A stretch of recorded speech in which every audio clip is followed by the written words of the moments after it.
faudra également la responsabilisation, plus que par le passé, des collectivités territoriales dans la gouvernance locale. Le renforcement des moyens et des capacités des collectivités territoriales en mettant en place des mécanismes de financement pertinents et efficients. La rationalisation de la répartition des compétences à transférer entre l'État et les collectivités territoriales. Le transfert effectif des ressources concomitamment aux compétences transférées. La mise en œuvre effective de la loi sur la fonction publique locale. La nécessité de dégager de meilleurs critères pour la répartition du FDD et du FECL, une bonne stratégie de formation des acteurs de la décentralisation, la promotion de l'intercommunalité et la coopération décentralisée. Sur le plan juridique et institutionnel, il est prévu une loi, un projet de loi portant le nouveau code général des collectivités locales. Les perspectives de l'acte 3 de la décentralisation. Dans la deuxième phase de l'acte 3 de la décentralisation, les collectivités et les activités suivantes seraient déroulées. Une fiscalité locale pour le département, nouvelle collectivité locale, une nécessité d'aller vers les pôles de développement économique, la correction des distorsions territoriales à des fins de viabilité économique et des territoires, le transfert d'autres compétences dans des domaines notamment dans l'agriculture, l'élevage, l'hydraulique, la pêche et le tourisme, l'augmentation progressive des pourcentages indexés sur la TVA, la généralisation progressive des PCI conformément aux orientations du président. Donc, comme on le voit, ce sera une réforme majeure de notre politique, donc de la politique de décentralisation au Sénégal, qui contribuera à renforcer les responsabilités des collectivités locales, mais aussi et en même temps le pouvoir des autorités déconcentrées dans le sens d'une synergie d'action pour le développement économique et social à la base. La répartition des compétences. Dès lors que les objectifs de la réforme apparaissent clairement, il s'agit, entre autres, d'assurer le développement économique, social et culturel des entités ainsi créées, d'installer une administration proche des usagers, d'instituer des dynamiques dans le cadre d'un État unitaire. Au terme et au cours de ce long processus, qui a commencé depuis la période coloniale avec l'érection de Saint-Louis du Sénégal comme commune, le Sénégal compte actuellement 557 collectivités locales, réparties en 385 communautés rurales, 172 communes, dont 46 communes d'arrondissement dans les villes de la région de Dakar, et le Sénégal compte 11 régions. D'importantes compétences ont été ainsi transférées aux collectivités locales en 1996. En plus de leurs compétences générales dans le développement économique social. C'est cette loi dite, la loi 9607 du 22 mars 1996 qui détermine ces compétences. La première génération de compétences ainsi transférées ont été les domaines suivants. Les domaines, donc le foncier, l'environnement et gestion des ressources naturelles, la santé, la population et l'action sociale, la jeunesse, les sports et les loisirs, la culture, l'éducation, la planification, l'aménagement du territoire, l'urbanisme et l'habitat. L'importance de ce transfert de compétences réside dans le fait qu'il permet aux responsables locaux, ou bien il permettait aux responsables locaux d'intervenir dans des matières touchant directement le vécu quotidien des populations. Donc de simplifier de manière significative dans la recherche du développement local.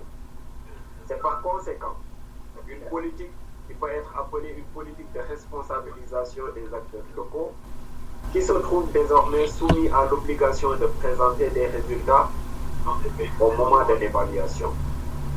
Toutefois, le constat est que le transfert des compétences vers les collectivités territoriales sénégalaises ne s'est pas accompagné d'un transfert suffisamment des ressources de l'État, d'où la nécessité de l'acte 3 de la décentralisation. C'est ainsi que les responsables de ces collectivités locales, et plus particulièrement des communautés rurales, et à l'époque des régions, ont estimé qu'ils ne disposent pas d'assez de ressources pour faire face à leurs anciennes et nouvelles missions. Conscient de cette situation, l'État avait aménagé à cette époque des textes pour faciliter l'acquisition de recettes additionnelles via la coopération décentralisée. Ainsi, les collectivités locales qui n'avaient pas une bonne viabilité parce que dépourvues de ressources propres, à l'époque c'était la région, les communautés rurales, ont pu se tourner vers l'apport extérieur pour assurer leur lourde mission de développement. Le 29 juin prochain, dans moins d'une semaine, les concitoyens seront appelés à élire leurs représentants au niveau local.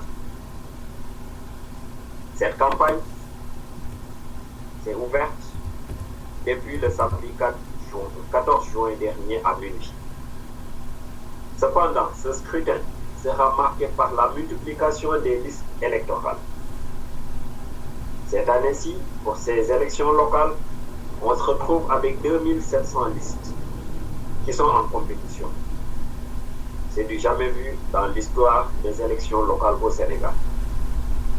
Le résultat, ces élections seront les plus chères jamais organisées au Sénégal, avec 15 milliards de francs CFA pour environ 100 millions de bulletins de vote d'un coût de près de 3 milliards de francs CFA. Cette multiplication des listes nous pose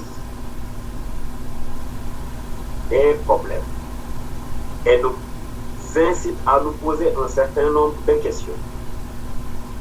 Cependant, c'est le lieu de clarifier le rôle du maire et du conseil municipal. Il faudrait savoir que le conseil municipal représente les habitants de la commune ou bien de la circonscription, ainsi déclaré.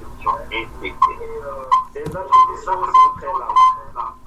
Depuis les lois sur la décentralisation, qui le charge de régler par ses différentes délibérations les affaires de la commune.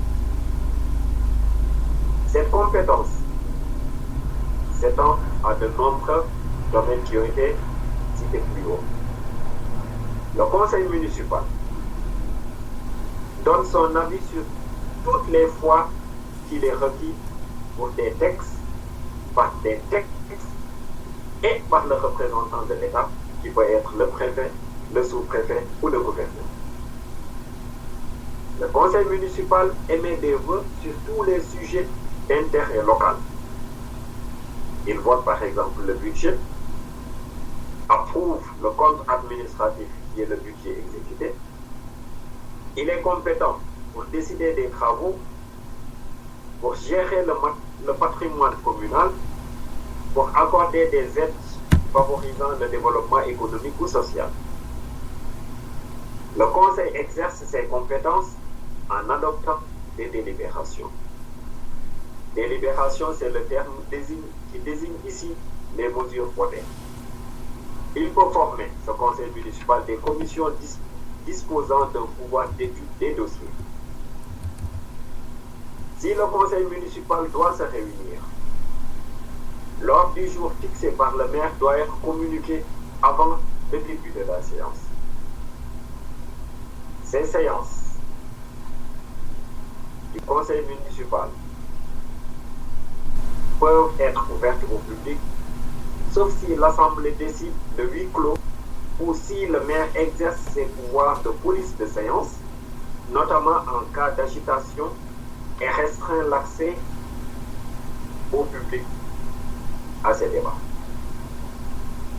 Il faudra également noter qu'en cas de dysfonctionnement grave, le conseil municipal peut être dissous par décret.